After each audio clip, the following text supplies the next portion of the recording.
Liverpool 2, Real Madrid 5. What the bloody hell has just happened at Anfield this evening in the Champions League? I have got no ungodly idea, but we're going to try and unpack it here on Hold and Give this evening. But it feels like Ronan Keating said it best a couple of decades ago when he released that banger that said, "Life is a roller coaster. FSG, pull your American fingers out your arsehole and give Jurgen Klopp a helping hand, will you? You've just got to ride it." Those words from Ronan Keating still ring true a couple of decades later. But the overriding feeling for me, having watched that match tonight, is just that tonight it was really rubber stamped home. It's been dripped and dripped and dripped to us, drip feeded to us, I should say, throughout this season, that this era of a Liverpool team, the team that sort of kicked off in 2016, in my humble opinion, who doesn't watch Liverpool every single week, I've got to concede, the signing of Sadio Mane that summer where 2016, it just felt that Liverpool team that then started to go whoosh right to the top table of European football. It feels like the nucleus of that squad is all coming to an end, or maybe losing the powers to play at the very top table, the very top level of European football. They're all coming to an end at the same time, and it's a massive shame to see. Obviously, Fabinho is the name that a lot of Liverpool fans like to throw out there first and foremost, and again tonight he didn't look the best. Jordan Henderson, you look at him getting sent to a different postcode for Vinicius' first goal. You're looking at Real Madrid just after they went 2-0 down when Liverpool should have been hammering home the advantage, killing the game dead, maybe even putting the tie as a whole to dead. Instead, Real Madrid came back into it and largely controlled the game after they went 2-0 down, and all that control came from the midfield of Real Madrid, just overrunning Liverpool's midfield, and that's been a common theme when it comes to the likes of Jordan Henderson and Fabinho this season, and tonight was no different there.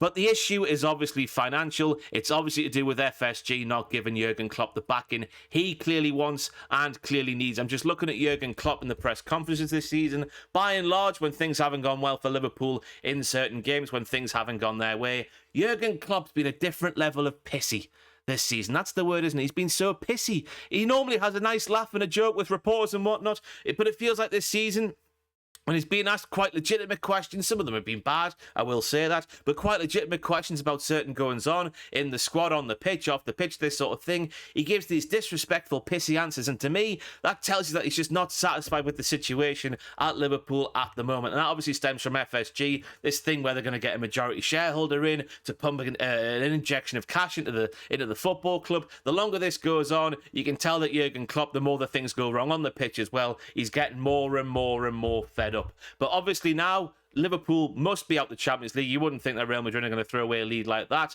in the second leg. So that means on all four fronts, when it comes to challenging for trophies, yes, they're still in the hunt for Champions League qualification in the Premier League, but that's not where they want to be, is it? They want to be at the top of the table. It now feels like their season is dead in terms of winning a trophy, and next season now has to be the focus. And it feels like a lot of Liverpool fans, yes, I spoke to a couple on this very channel a few short weeks ago, who were saying the same thing then as I'm sure they're saying tonight. They need investment, and Jude Bellingham is the Romeo of their hearts. I don't know what I'm saying now, but it feels like Liverpool fans are putting all their hopes, all their eggs into the Jude Bellingham basket, and I'm asking a couple of questions when it comes to Jude Bellingham potentially joining Liverpool. I'm asking the question first and foremost, will FSG actually have the 120, 130, 140, 150 million it's going to take to sign Jude Bellingham? That remains to be seen in my opinion, because you've got to think they need more than just Jude Bellingham, but we'll get onto that a little bit later on. And I'm also asking the question, if you are Jude Bellingham sitting there tonight watching the football thinking, oh, there's me two big options for next season, Liverpool in one corner, Real Madrid in the other corner. If I want to make rain while the sun is, make hay while the sun is shining,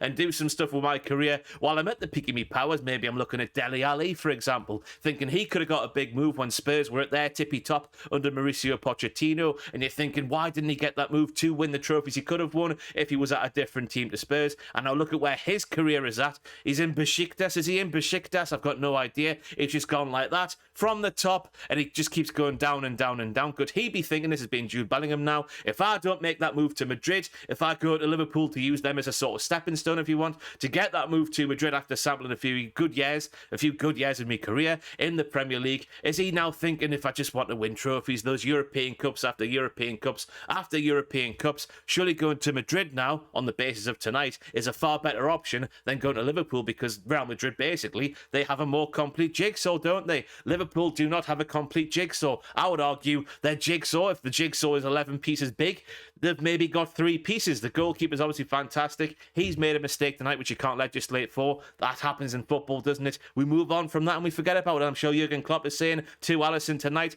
maybe Van Dijk, he stays in the team because he is still, I think, one of the best defenders in the world. Yes, he wasn't so great tonight. I still think Trent, there's hope, isn't there, with Trent, but he keeps getting caught out. Again, I don't think he was at his best tonight, and obviously people get pelters when they say, oh, Trent Alexander's being caught out again defensively, but if it keeps happening, people are going to keep saying it, aren't they? And it did happen again tonight on occasion.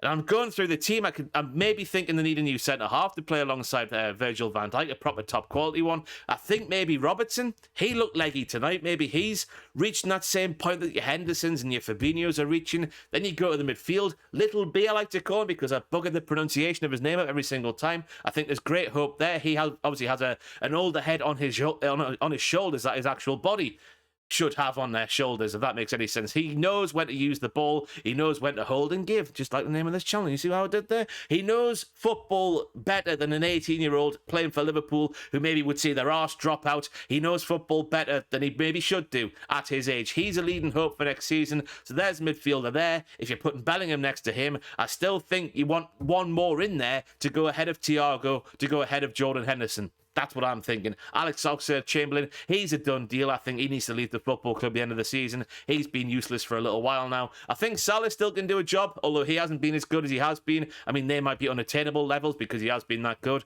over the past few years. And you're looking at Nunez, he's so weird, isn't he? He scores a fantastic goal tonight.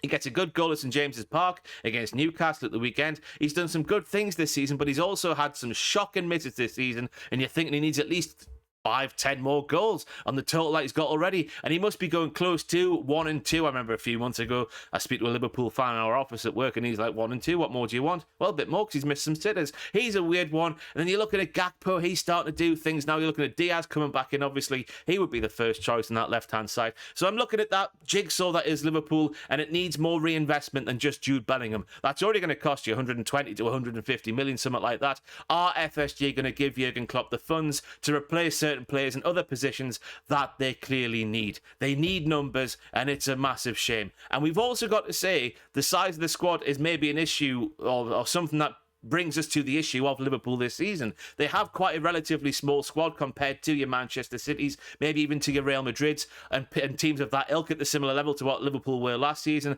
But the games Liverpool played last season, is that now catching up to them now? I think that's a thing you need to bring into account as well, just because of the size of the squad. I'm sure in an ideal world, Jurgen Klopp wouldn't want you likes of Jordan Henderson or James Milner being as close to the first team as they are. Maybe being third choice in certain positions instead of second choice. Having those voices around the locker room is obviously very, very important, but not having those two being your sort of second choice right back, I guess. And when certain things are happening when it comes to James Milner, Henderson being as close as he is to the first team, I think they would, in an ideal world, just want a bigger squad. And again, that boils down to FSG and if they'll give Jurgen Klopp that money. But it is, I reckon, the question of Jurgen Klopp being sacked is just one that shouldn't happen for what he's done for that football club and that city since he joined them. He's absolutely sensational, but it's clear he's getting fed up with the situation. And to be honest with you, I'm getting fed up watching him whine, right? So we'll get out of the way.